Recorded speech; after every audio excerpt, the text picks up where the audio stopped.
Good morning, good afternoon, good evening, wherever you happen to be. My name is Cornelia. I will introduce myself more in just a moment.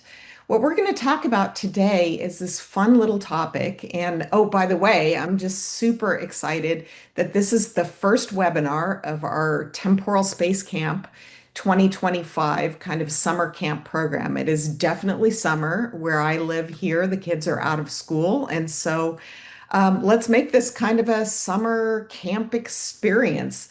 It's not overly heavy, but I think you'll learn something. You'll learn a little something about temporal and a little something about agents. And well, let's just make this super fun.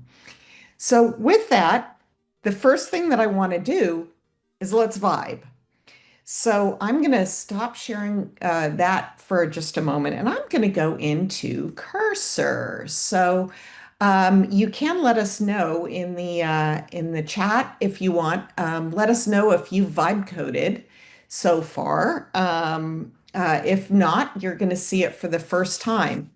And what we're going to do is we're going to take just a couple of minutes to see how Cursor and all of the machinery that sits behind Cursor it does with this simple hello world coding example. So I've already pre-populated a prompt here, and it says, please write me an application that has a GUI and a backend. For the GUI, I want a web form. It's going to ask you for a name, so I'll put in my name. And what it's going to do is it's essentially hello world, but it's going to make a couple of calls to APIs behind the scenes. So it's going to say hello world and then tell me what my IP address is and tell me the location where I am. So you'll find out where I'm sitting in just a moment. And it gives a little bit of guidance around the architecture. It talks about a REST backend and a UI front end. Notice that I said something about Python here, but I wasn't too specific. So let's see how this does. And of course, I've tried this a few times. One time when I did it, I got it in kind of two turns. After that, it didn't go so well. So let me actually expand this so that we don't get a little bit messed up with the other cursor. So what you can see here on the right-hand side, for those of you who maybe are new to Cursor and new to the vibe coding idea, is that it's taken that prompt and it's letting me know what it's doing along the way. So we can scroll up here and it's explaining what it's doing. And you might have noticed here that files started popping up on the left-hand side. So here it's created a Python application.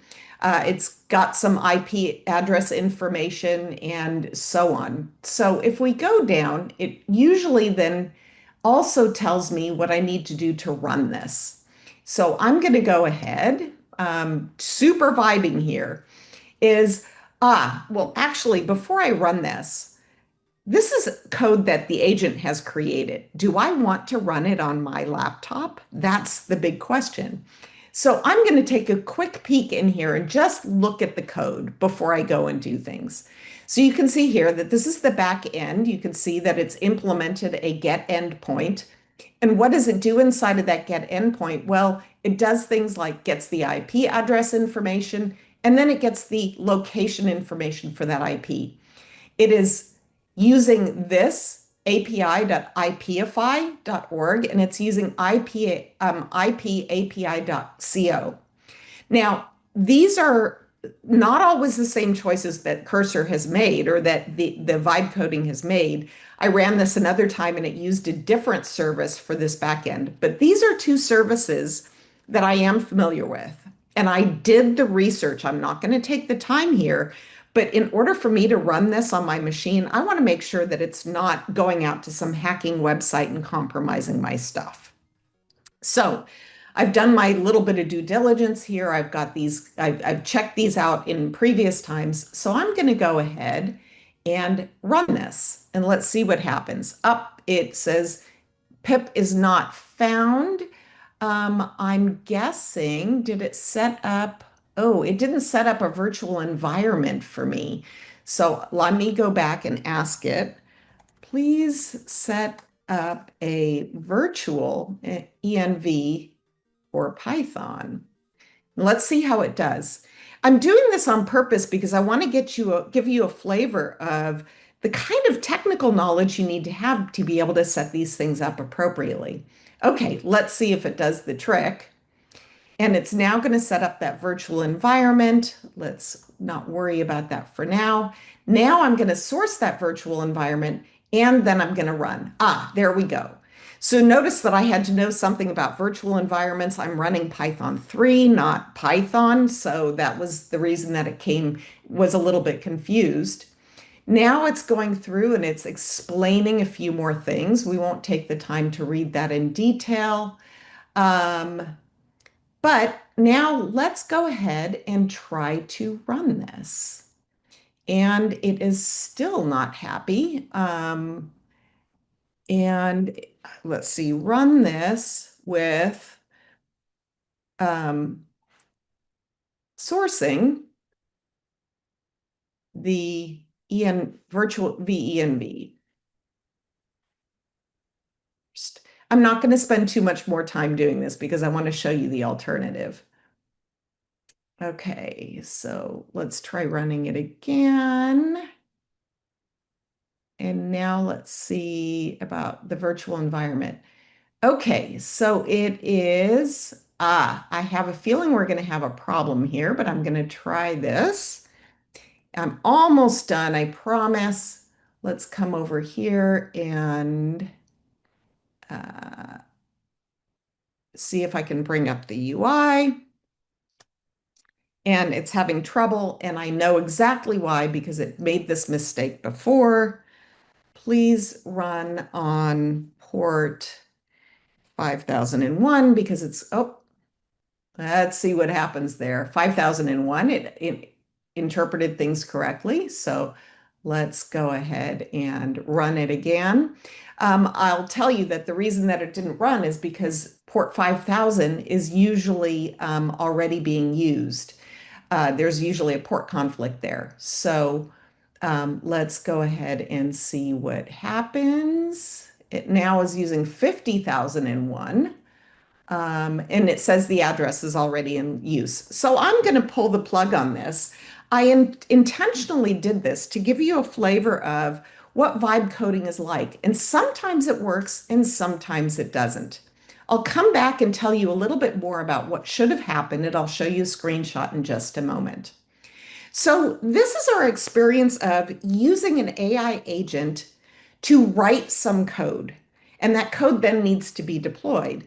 And I did that on purpose to give you a flavor of you still kind of need to help the AI agents along. Sometimes you get lucky and in a single turn it all sets everything up correctly. But if there's problems, you can cut and paste error messages. You kind of have to still be a coder. And you notice that the title of this was Natural Languages Code. So I'm suggesting that maybe there's a way to do some of this without having to understand Python or virtual environments or any other programming language. With that, let me introduce myself a little bit more fully. My name is Cornelia Davis. I'm a developer advocate here at Temporal, which basically means that I get to play with emerging technology like AI agents and then chat with you all about it, write blog posts and those types of things. To give you a little bit more of my background, I have been in the cloud space for, gosh, a long time. Worked on Cloud Foundry, so cloud native applications and cloud native developer platforms.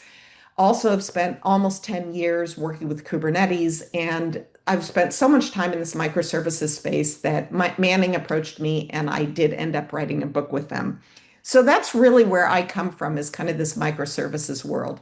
Of course, when we're talking about AI agents, it's really just a microservices distributed systems problem. So let's think about how that vibe coding went. This was the prompt. And by the way, of course, all of these slides will be available and the recording will be available for you as well.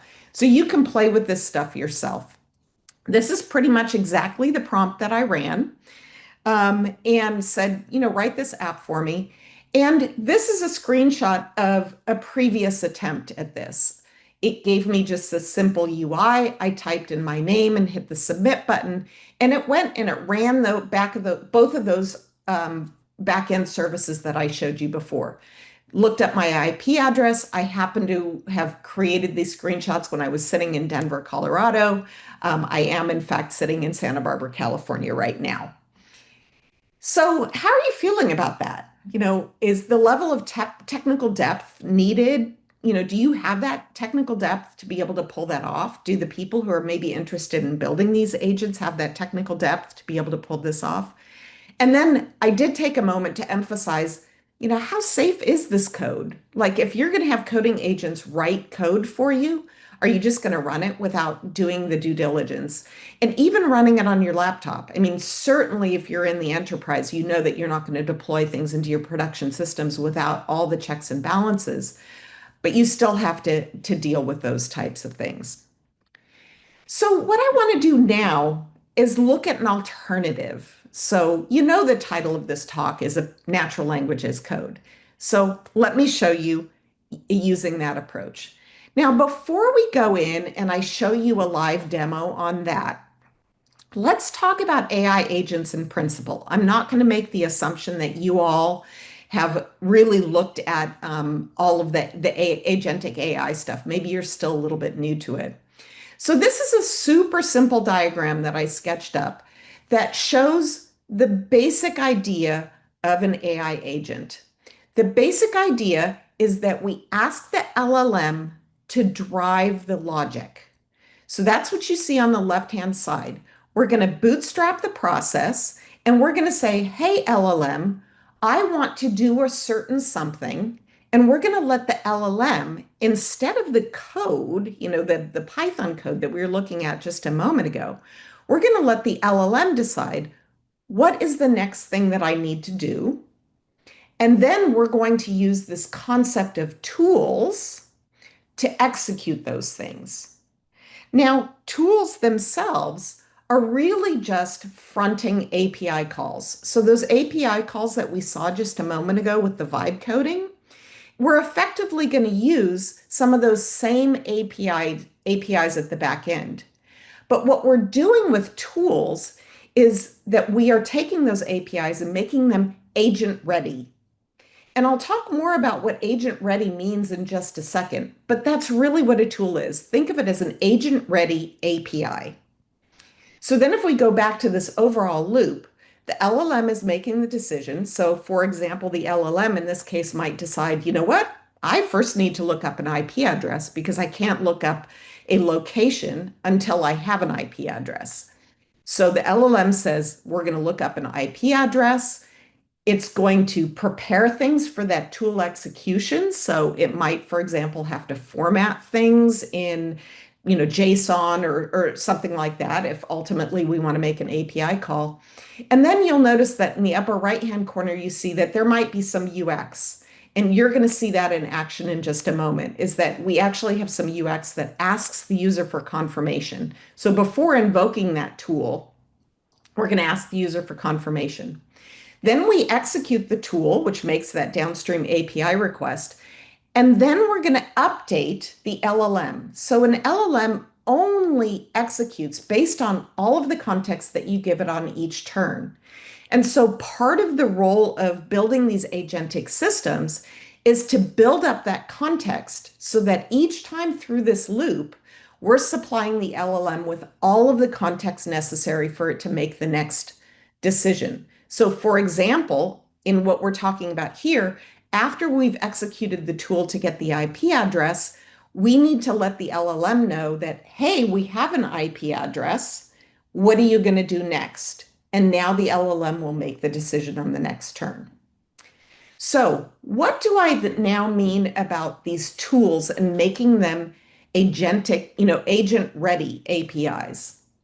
Well, here is a little bit more of an expansion of, again, this agentic loop. Remember, I talked about the LLMs having all of the context necessary for it to make a decision. Well, the starter context of that is the goal. And I'll show you all of this running live in just a moment. It's the goal that says, for example, here in this picture, you're a travel booking agent. You're going to search, book, and bill for travel. And the tools, again, are API calls downstream.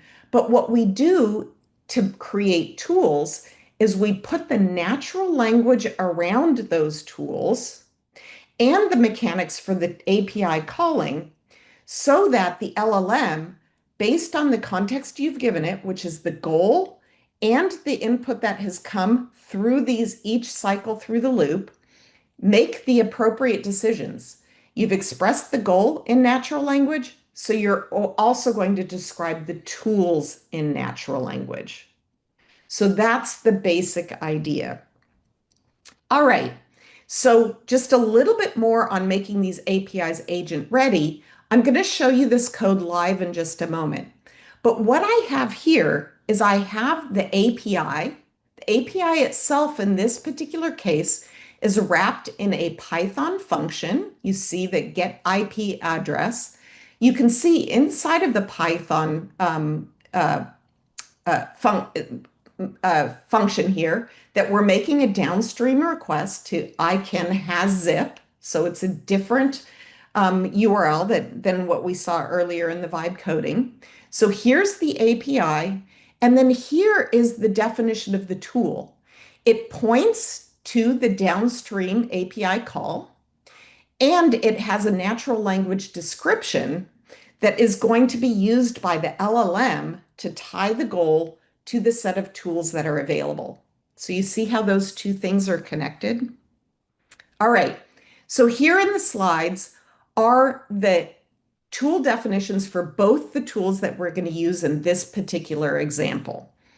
And here's the goal. And I'll show you these things live in just a moment and a bit more of the goal. So let's go ahead and try it. So again, I'm going to go over to cursor. Let me go to my cursor. I'm going to close this window where we were struggling to get the vibe coding to work. And what you see here, I'm going to show you 3 files. So here's the tool definitions. So again, this is what I was showing you on the slides, and it's in the slides, is that I've got a tool called getIP, and this tool returns the IP address of the user. Doesn't take any arguments at all. And down here, we see the second tool definition, which is get geo from the IP address. You see the natural language description. And then you also see a detail on the arguments that are going to be passed into the tool. So in this particular case, I am going to take in an IP address, that's a string, and notice again that there's a natural language description of what that argument to the tool is. Now, we know that eventually all of that natural language, mushy, statistical stuff is going to have to result in an actual call, in an API call. And that, of course, is going to happen up here in the Python code. So what we see here is we see the get IP address. There's also one here for get geo from IP. So here's the get geo from IP. And again, you can see that in this particular case, it takes an argument. It parses those arguments, places the IP address, which it parsed out of the argument, into the URL for the path, makes the HTTP request, and then parses some responses. Okay, so you see how the tools work. I'll talk a little bit more about, you might be thinking, well, hang on, you told me I was going to be able to do natural languages code. You're making me do a whole bunch of stuff here that isn't just natural language. I'm going to come back to the personas in just a moment. I want to show you the mechanics under the covers. Everything that I just showed you here with the tools, the actual Python code, the downstream API calls, and the tool configurations, this is all something that can be done by what we would call maybe a platform engineer.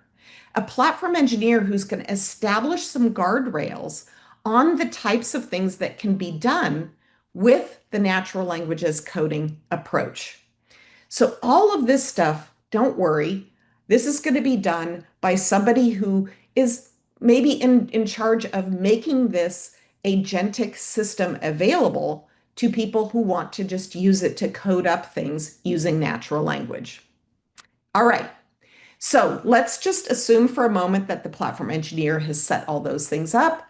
And now what we need to do is we need to provide the prompt. So if you remember the picture a few slides ago where we had the prompt on the left-hand side, here's what I'm doing to configure that prompt. The description, the prompt in this case is we want to greet the user by name, reporting their IP address and the geography that they're in. And you're going to use these tools. So these are the tools that are available. I, as a natural language coder, can look at a library of tools and say, I want to build an application that does something. Oh, look, here's a tool called Get IP. I'm not looking at API signatures. I'm just looking at the natural language description of this. And I also have a tool called Get Geo from IP. Oh my gosh, those are exactly the services that I need to be able to build my Hello World application. So as the developer, I've looked up and said, okay, these are the tools that I want to use. There's a starter prompt. These are all the things. This is the context that we're going to send into the LLM to kick things off. Part of that context also is an example conversation history. This is something that came from Prompt Engineering 101 from like 2, 3 years ago, which is the LLMs can do a much, much better job if you give them an idea of what the dialogue is going to look like. So this is what I'm doing. This is how I'm coding up the system. Now, let's see this running in practice. And if you'll just give me a moment, I am going to make sure that all of my things are running. I know they were running before, but I don't want to kick off. Okay, it looks like everything is good. So I am running my application, and this is what my application looks like. It's just a simple chat user interface. Now, I will point out that chat seems to be the common use case for these agentic systems, but that's not a requirement. If you have a user base or a workflow that user flow that where having somebody type things into form arguments is a better user experience than having to type things out in English language, then by all means, your UI can still have those things and you can use LLMs at the background. So I already started this chat, and you can see that we've got an agentic loop that is running. It started out by saying, hello, I can help you by finding your IP address. And it has decided on the first tool to run. So I'm going to go ahead and hit confirm. It's going to look up that IP address. Oh, look at that. It's an IPv6 address. And now it says, okay, I'm ready to run the next loop. So what we've done is gone through the loop a second time. I'm going to confirm that, and it's going to look up my location, and you're going to see that I am sitting here in Santa Barbara, California. Now, let me show you what's going on with Temporal behind the scenes. So I have another window here. We're going to go back over here. And what we have here is the Temporal UI. And so what we have is for each one of those chats, every time I start a new chat, I create a new workflow.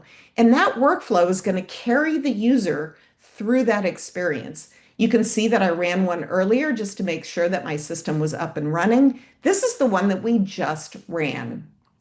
So if we click in on it, you can see here is all of the input that went into this workflow. And here is the output. These are the results, the messages that we got. Now, how did this run? Well, you can see here, oh, it expanded it. I'm going to do this really quickly so that we can see it a little bit better. I'm going to start a new chat, and I'm going to confirm. Because I started that chat quite some time ago, it makes it difficult for us to see the flow. And I'll go through that flow again. Let me go back and show you this other workflow. So again, here's the newly completed workflow. And now we can see much more clearly what happened. So you can see each time through the loop is depicted in this UI. So here was the first time that we went in. So the agent tool planner represents the LLM. That represents us calling the LLM. So here we called the LLM with the initial input. You are going to greet the user by name, you're going to get the IP address, and you're going to do that. So you'll notice that it came out and it suggested this particular tool. What you see here is when I clicked the confirm button, it sent a signal into the workflow. and it executed the tool. So notice that the tool executed very quickly. It got the IP address, made that downstream request. Of course, those of you who do know Temporal know that every single one of these calls is durable. So if one of them had failed, it would have retried it. Then it made the next call to the LLM. At that point, it decided that it needed to run the second tool. I clicked confirm in the user interface. It made that downstream request, came back to the LLM, and the LLM said, "Oh, it looks like I've satisfied the goal," and it completed the entire workflow. So that's how this works. Now, again, the platform engineer made the tools available. I just coded up the business process that I needed, which is this elaborate hello world application in natural language. Okay, cool. Hopefully that is a little bit of fun. So let's see. I'm going to go back to cursor. I think I've showed you everything here. Oh, I know what I wanted to show you. There's a bug in this, right? Didn't I say in the goal, let's go back to cursor. Didn't I say we want to greet the user by name? Hang on, it never even asked me for my name. You'll notice that the example conversation history even shows that my name is Cornelia. Like it never put that in there. So there's a bug in my code.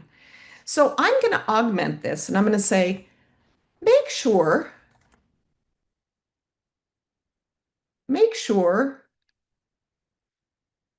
you greet the user by name. Okay, I'm going to hit save. I'm going to come over and I am going to restart my agent because this isn't set up to pick up those changes automatically. And now let's come back over here and see if we've fixed the bug. So let's start a new chat. And there we go. Hi, I can tell you your IP address. Please tell me your name. So you see here that just because I'm programming in natural languages code doesn't mean that the agent or the whole system is always going to be free of bugs. I actually had to debug, but I'm not debugging Python code or Java code or Ruby code or Rust code or PHP code. I'm debugging my description of the problem. So now if I say, my name is Cornelia, it will go through. So there's going to be one extra loop in this now. Now it says, okay, now I know who you are. Now I'm going to ask you for your IP address. Then I'm going to run the find out where you are. And now it's going to say, hello, Cornelia. Here we go. So you notice that we're even went through a bit of a debug loop there. So pretty fun stuff. Um, and just for completeness, we can see that sure enough, if we scroll down a little bit here, there is a fourth time through the agentic loop. All right. With that, let me go back into the slides. I have a couple of things that I want to run by you and make things a little bit clear. So the first thing that I want to share with you is a sample application that you can use to play with this on your own. On the left-hand side, you see a QR code in a short URL that is going to take you to the GitHub repository. On the right-hand side, you can see a link to a YouTube video, and you'll find this even from the Git repo. That is a short YouTube video that shows Steve, a colleague of mine, who actually built this initially. And he's going through and he's demoing it. So I invite you to take a look at this. Now, you might be thinking, well, hang on. This code, you said it's a sample application. Sure, you coded up hello world. How real is this? Well, I can't tell you who it is, but I will tell you that we do have a customer who took exactly this sample application. They coded up, they had their platform engineers, if you will, create a set of tools, wrap some downstream APIs, and then they put a front end on it and express some new goals. And they are using this as an internal application to automate some of their internal processes with real productivity gains. So I'm not suggesting that you take this sample application and code up financial transactions on it and deploy it out to your, production users. But do take a look at this because you'll see why Temporal is such a suitable technology for coding up these types of agents. So that's the first thing that I wanted to share with you. Now, in kind of wrapping things up here a little bit, and we'll get to questions and answers in just a second, is I want to encourage you not to use LLMs to add 2 plus 2. Don't use them for things where code is the better approach. It's the more performant approach. It's the cheaper approach. So let's look at what some of those characteristics might be. So I want to show you these two different approaches that I've demoed here today.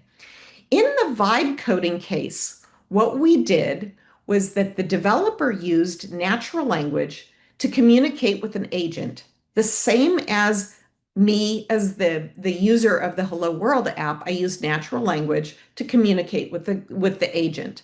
But in this case, the developer is using natural language to communicate with the coding agent. The coding agent is going through this loop that we talked about. It's interacting with the LLM. It's making calls to tools. Those tools are doing things like putting things on your file system, doing compiles. Notice that there were these triggers where it asked me to confirm running the application, those types of things.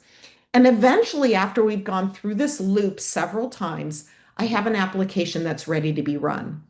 Theoretically, we take that application, we do some due diligence on it, we take a look at what the downstream calls are, we maybe apply some security to it, we verify that code, and then we can deploy it as an app. The LLM is not in unless you're building an agent. Of course, if you're building an agent and it's got some LLM loops in it, then that code is going to have LLM stuff as well. But let's just say you're building the Hello World app. You're not using LLMs to make the decision on whether you're going to call another API. So that actually makes things, again, more performant. You saw in the diagram that I showed you from Temporal that the code execution was tiny, but the LLM loops, the LLM interactions were pretty long relatively speaking. So I don't necessarily have LLMs in the application loop. By contrast, the second example that I showed you has the LLM as a part of the application. So this little Hello World application, did I need to use LLMs to program up something like that? And do I need to have LLMs that are actually involved in the running of this application? Probably not.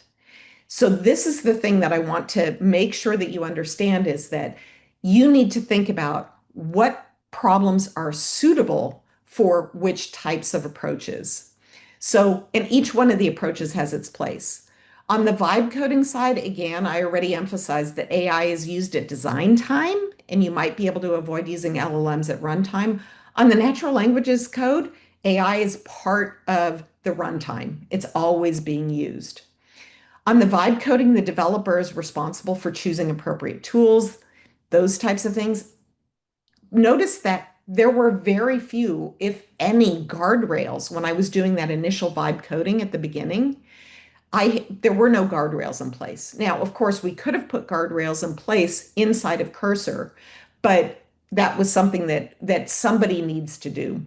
On the right-hand side, in the approach that I showed you, is that the platform engineer can actually put some guardrails in place. Not only are they making the developer, in this case, the natural languages coding developer, more efficient, but they're also putting those guardrails in place.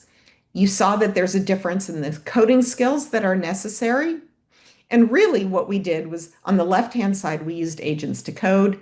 On the right-hand side, we were using agents to fulfill a business need. And the code on the left-hand side is the thing that fulfills the business need.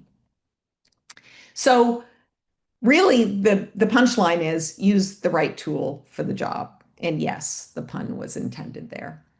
So with that, I so very much thank you for your attention. I've put a couple of QR codes and short URLs here. On the right-hand side, again, is the QR code that takes you to the sample application. On the left-hand side is a QR code that's going to take you to a blog post. So those little sketched diagrams that I showed you earlier in the presentation, those came from a blog post that we published a couple of weeks ago that really is kind of this mental model of what AI agents are about. So with that, I would love to take a moment to answer any questions that you might have. So, Yes, we do have a few questions. One is they're asking, are these AI agents used inside workflows or are they a type of workflow? that's a great question. So the AI agent is more closely corresponding to the workflow. And what we do inside of the workflow is we are using activities to call down to the LLMs and to make the calls down to the downstream tools. So, one of the things that it can be a little bit confusing if you've played with, let's say, Claude Desktop, where you can provide it a set of tools, and those tools in that particular case are provided as MCP servers. By the way, the latest version of the demo that I showed you here does have MCP support. The code that I showed you earlier was before we had MCP support, and we were just using our own language to express what tools looked like. So the MCP support is in there now.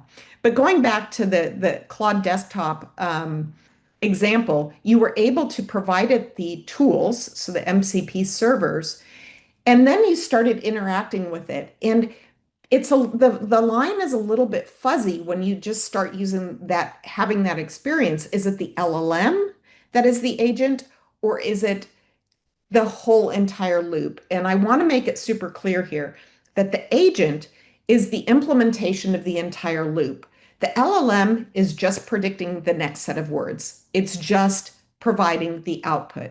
What the agent needs to do is it needs to then make decisions on, make the tools available for running. So LLM has made the decision on which tools, but then you have to have the mechanics of executing those tools. And then you need to take the output of those tools, add it to the context that is going back into the LLM so that the LLM can make the next best decision. That loop there is the agent. So that's a workflow. Great. Thank you for clarifying, Cornelia. We have another question asking about if guardrails come bundled with the custom LLM selected for this project. Um, in this particular case, for the sample application, I'll answer that question in two ways. For the sample application that is there, you do the bundling yourself. You can decide which LLM you want to use. And I do see that there was a lower question asking which particular LLM was used. I honestly do not remember. We could take a look at the code, but it was either OpenAI, I don't remember which model, or Anthropic. It was one of those two. The sample application already has some activities pre-bundled in there for a whole host of different backends. So it's already there for OpenAI, Anthropic, Olama. I feel like there's another one I don't remember, but you can take a look at the GitHub code yourself. Um, and then the tools were configured independently. So there's not a tight coupling between the model or the LLM that you're using and the tool set. The way that those two things are tied together is through the natural language. And that was the diagram that I showed you earlier, which is that you want to be using the same language to describe the tools that you're going to use to express your goals. But there's no tight coupling between the actual tools and the LLM. Great, thank you. Have time for a couple more. Somebody's asking why they should pick Temporal over other workflow automation tools. Yeah, that's a great question. So that is a general temporal question. The thing that I will tell you is that temporal is a technology that predates all of the work that we're doing with AI and agentic systems here. Temporal is a system that is designed to make your distributed systems bulletproof, to make them crash proof so that when things inevitably go wrong in your distributed systems, and remember I mentioned that I have 15 or more years of experience in these distributed systems. So in the past, developers were responsible for implementing a whole bunch of protocols to make the systems resilient to things like network outages, API downtime. Now that we're adding LLMs, we have lots of rate limiting, right? So rate limited LLMs and those types of things. So Temporal is a technology that was built to make distributed systems crash proof. And it has a long history. It starts from the open source Cadence project that was in Uber many years ago. It has been applied in microservices orchestration, back end asynchronous processing, and all of these use cases. And then as these AI use cases have emerged, it turns out that it's just a distributed system. And so, what Temporal does is instead of making the developer responsible for implementing things like retries, implementing state management, because we know that even the agent process can go poof at any time. And you don't want to have to force your user to start over their entire experience just because we've had some service go down at the back end.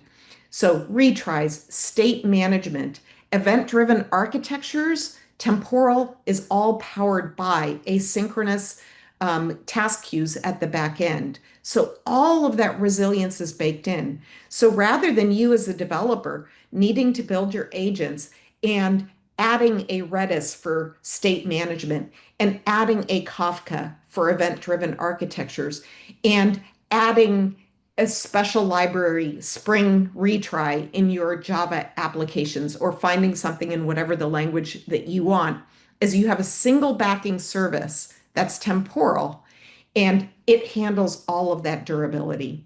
So you need your AI systems to be durable. And there's a little video, we can put it in the show notes when we post this at the end. But there's a little video where I talk about the fact that distributed systems have always been hard. And let's say you had 100 downstream requests and that you lose 2 nines of availability by the time you get to the root of all of those 100 requests. Well, notice that we're doing these things in a loop and we're doing multiple requests each loop. And so it's very, very easy to imagine in these agentic experiences that you're going to have not 100, but maybe 200 or 1,000 downstream requests. And so you need durability across those so you can maintain your levels of nines. So that's why temporal is an ideal technology to be coding these things. Awesome. Thank you. Okay, we have time for one more question, but before that, we will be sending out the recording and the deck and any links that we've also mentioned over the next couple days. And then we also will be sending out a link to our community Slack. We have an AI channel in there, so feel free to drop any other questions in there, and we'll be sure to answer them. But our last question is how is a vibe coding set up with MCPs different in value slash efficiency slash longevity from developing a set of fit to purpose AI agents in-house? Okay, let me parse this again and I see it in front of me. Thank you, Hannah. Mhm. Um, how is a vibe coding set up with MCP different in value, efficiency, longevity from developing a set of fit to purpose AI agents in-house? I don't think that those are mutually exclusive. I The vibe coding setup. So I think what you're asking is you're asking how is having a system like the one that I've showed you here that allows you to bring your own tool set and your own agents into the mix rather than having individual, like having one engine support multiple agents. I think that's maybe where you're going.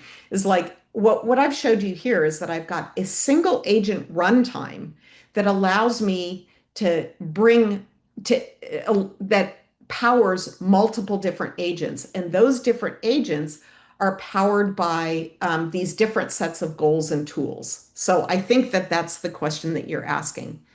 And the answer is really that it turns out that the agent logic, we found that that agent logic is so universal for so many use cases that having that built once and then maintained once allowing you to just insert configurations for the different agents. Now, you don't have to insert them into the same running agent. You could insert them and have different instances of that agent running. But what we found is that that core agentic loop is so universal that it is applicable to a very wide range of use cases. And that's where I mentioned we had a customer earlier who they didn't implement, they didn't change the agentic loop at all. They really just inserted some of these things. So we've just found that it's useful. So, Awesome. Well, thank you everyone for joining. If there's any questions that we weren't able to answer, we will put those in the AI channel in our community Slack, and be sure to give you answers to those. Thank you so much for joining. Thank you, Cornelia, for sharing. all And right. we'll be sending this out to you soon. Have a great rest of your day. Thanks all. See ya.